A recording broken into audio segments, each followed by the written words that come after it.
Look at the massive footprint of the old Shasta County Courthouse complex. It holds 55,000 square feet of usable civic space. Now imagine all of this heavy steel and concrete completely leveled, replaced by nothing but a flat expanse of dark asphalt.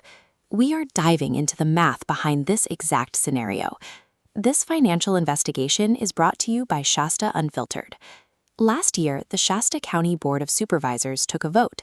Their decision was to spend $7 million to bring in the wrecking ball and bulldoze a highly functional piece of local infrastructure.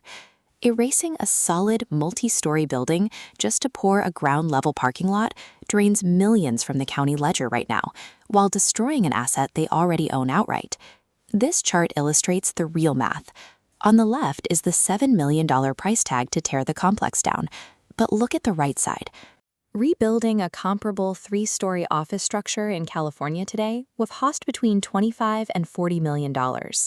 The official justification for turning a $23 million building into rubble is that the structure is inherently toxic and that getting it up to modern standards is far too expensive to consider.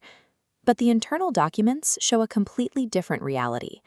To get the existing building's 2 HVAC units into reliable operating condition, the county only needs to spend about $45,000.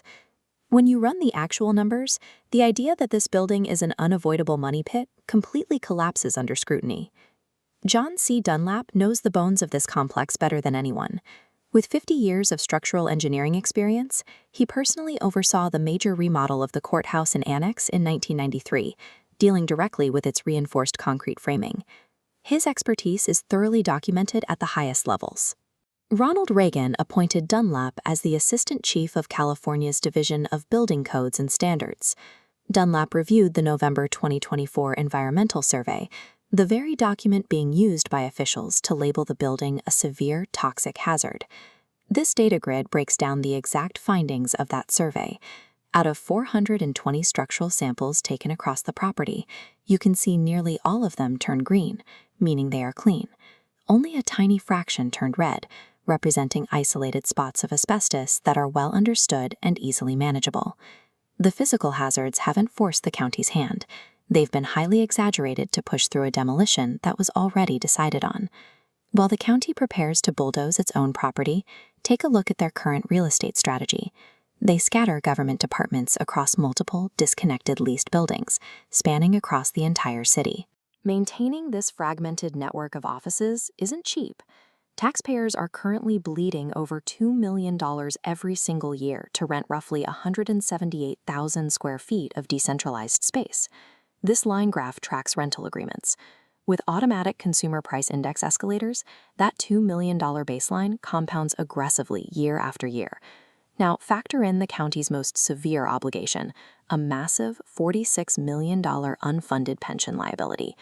So the local government is actively destroying a fully paid-off $23 million asset, all while suffocating under compounding rent and massive pension debt. This flowchart illustrates the 3 choices Public Works presented to the board. Option 1, demolish everything for $7 million. Option 2, a partial demolition for $17.5 million. Or Option 3, a total massively inflated renovation costing close to $78 million. By structuring the choices this way, officials created an extreme scenario. Faced with a $78 million price tag on one end, the board was practically corralled into choosing total demolition. But watch what happens when we look at a highly practical middle step. If you only demolish the truly unsalvageable 1939 old jail, you instantly open up space for new parking, and you save the main structures. Taxpayers were forced into a false choice. The paperwork deliberately obscured a viable, cost-saving compromise that solves the parking issue without sacrificing a major building. Tearing down a structure of this scale sends thousands of tons of perfectly usable concrete, steel, and prior taxpayer investment straight to the landfill. By eliminating this space now, the county guarantees they will be forced to pay a massive premium to build or rent an equivalent headquarters in the future. The contract is signed, but the wrecking ball hasn't swung yet. Share this video with your neighbors and demand basic financial accountability from your local officials. You don't have to take our word for it. You can read the internal documents and view the environmental reports for yourself at shastaunfiltered.com. Because protecting your community means you have to actively audit the math behind your local government's most expensive decisions.